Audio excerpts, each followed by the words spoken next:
आप सभी जानते हैं कि 11th क्लास में हम लोग अपनी स्ट्रीम चेंज करते हैं, तो आप सभी के लिए अभी ये इकोनॉमिक्स जो है एक नया सब्जेक्ट होगा।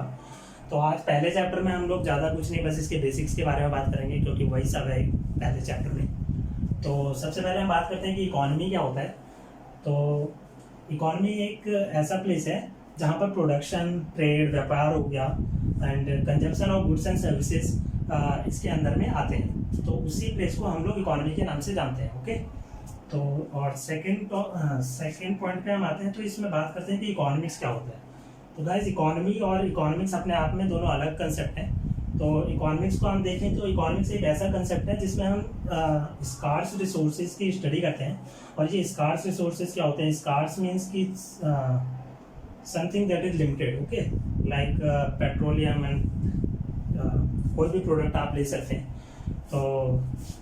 तो इसका मतलब कि हमारे पास जो रिसोर्सेज हैं वो लिमिटेड हैं, बट हमारी वांट्स जो है वो अनलिमिटेड है।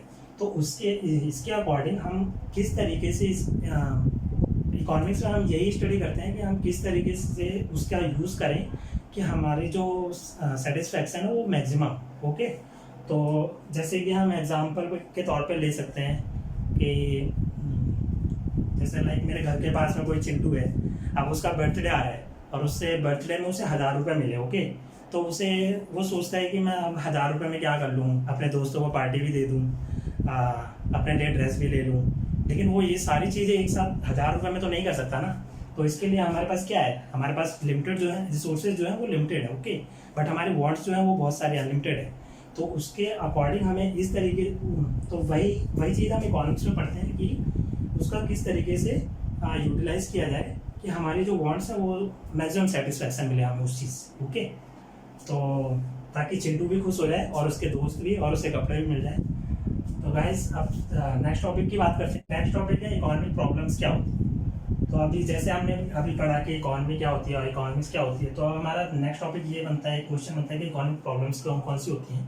तो इकोनॉमिक प्रॉब्लम्स क्या होती है, हम लोग जो इकोनॉमिक्स में पढ़ेंगे उससे हमारा ये कंक्लूजन बनता है कि हमें क्या चूज़ करना है और कैसे चूज़ करना है और किस तरीके से अपनी जो वांट्स हैं उसके लिए मैक्सिमम सेटिस्फैक्शन अचीव कर सकें। तो यही हमारी मेन इकोनॉमिक्स प्रॉब्लम्स होती हैं। और नेक्स्ट टॉपिक की बात करें तो अब हम फीचर्स ऑफ स्कार्स रिसोर्सेज, इसके फीचर्स क्या क्या होते हैं। तो हम बात करते हैं स्कार्स रिसोर्सेज। आपको मैंने तभी पहले भी बताया कि स्कार्स क्या होता है, जिसकी सप्लाई जो है लिमिटेड होती है। ओके, और सेकेंड जो है अल्टरनेटिव यूजेस होते हैं। मतलब अब जैसे लाइक पेट्रोलियम हो गया या कोई भी प्रोडक्ट हो गया किसी भी कंपनी का, तो उसके कई सारे यूजेस होते हैं। कोई भी मोटर है, कुछ भी चीज़ है, मोबाइल फ़ोन्स हो गए या कुछ भी होगा, उसके कई सारे यूजेस हैं। तो वो डिपेंड करता है कि किस तरह से आप यूज़ करना चाहते हैं उस चीज़ का। तो और तीसरी चीज़ ये कि दे आर लिमिटेड, और वो लिमिटेड है। हमारे वांट्स अनलिमिटेड हैं, बट जो रिसोर्सेज हैं वो लिमिटेड होते हैं। तो गाइस, अब हम नेक्स्ट टॉपिक की बात करते हैं। तो हमारा नेक्स्ट टॉपिक है कि फीचर्स ऑफ ह्यूमन वांट्स। तो ये इनकी अनलिमिटेड वांट्स होती हैं, यहाँ पर डिमांड्स ज़्यादा होती है रिसोर्सेज के अकॉर्डिंग। और आप सभी ने प्रैक्टिकली लाइफ में भी देखा होगा कि अगर मान लो वही चिंटू अगर आगे बढ़ के एक अंबानी जैसा बन जाता है इंसान, और उसके पास चाहे जितने पैसे आ जाए, चाहे जो आ जाए, लेकिन वो फिर भी सोचेगा यार काश इतने में कुछ और ज़्यादा मिल जाता मुझे तो भी अच्छा होता है। ये ह्यूमन नेचर है। और ये आप सभी ने देखा होगा कि जैसे चिंटू अगर 1000 रुपये थे, अगर उसे 1 लाख भी दे दिए जाएंगे, वो तब भी यही सोचेगा कि काश इससे और ज़्यादा होते तो मैं ये भी कर लेता। तो ठीक उसी तरीके से हमारे पास रिसोर्सेज तो लिमिटेड है, पर वांट्स हमारे अनलिमिटेड है। ओके, अब हम बात करते हैं अपॉर्चुनिटी कॉस्ट क्या होता है। तो इसको मैं एक एग्जाम्पल के थ्रू समझाना चाहूँगा आपको। तो इसका कंसेप्ट मैं आपको एक एग्जाम्पल के थ्रू समझाना चाहूँगा। तो जैसे कि आप यहाँ पर देख रहे हैं, मैंने एक कॉलम बना रखा है। ओके, तो ये इंडिया में जो है कॉटन जो है एक साल में जो है 20, लाइक मैंने छोटा अमाउंट लिया है ताकि समझने में आसानी हो।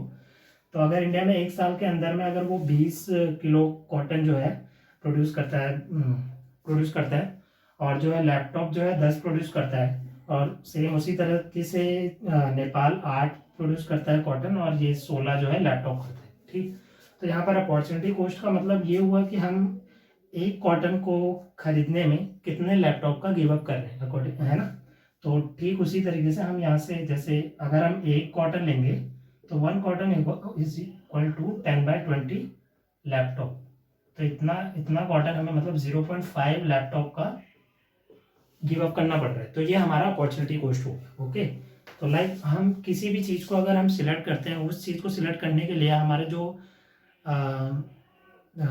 जो दूसरी चीज़ का हमने गिव अप किया है, यही चीज, इसी चीज़ को हम अपॉर्चुनिटी कॉस्ट के नाम से जानते हैं। ओके, तो अब नेपाल का इसी तरीके से अगर हम निकाल लें, तो अगर हम 1 cotton is equal to 16/8 laptop means, तो यहाँ पर हमें पता चल रहा है कि इंडिया में जो है 1 कॉटन के लिए हमें 0.5 लैपटॉप्स गिव अप करना पड़ रहा है, जबकि नेपाल में हमें 1 कॉटन के लिए 2 लैपटॉप्स गिव अप करने पड़ रहे हैं। तो इसका मतलब ये हुआ कि India is better than Nepal. Okay, Nepal को गिव अप ज़्यादा करना पड़ रहा है। तो अपॉर्चुनिटी कॉस्ट इस तरीके से निकाली जाती है। ओके।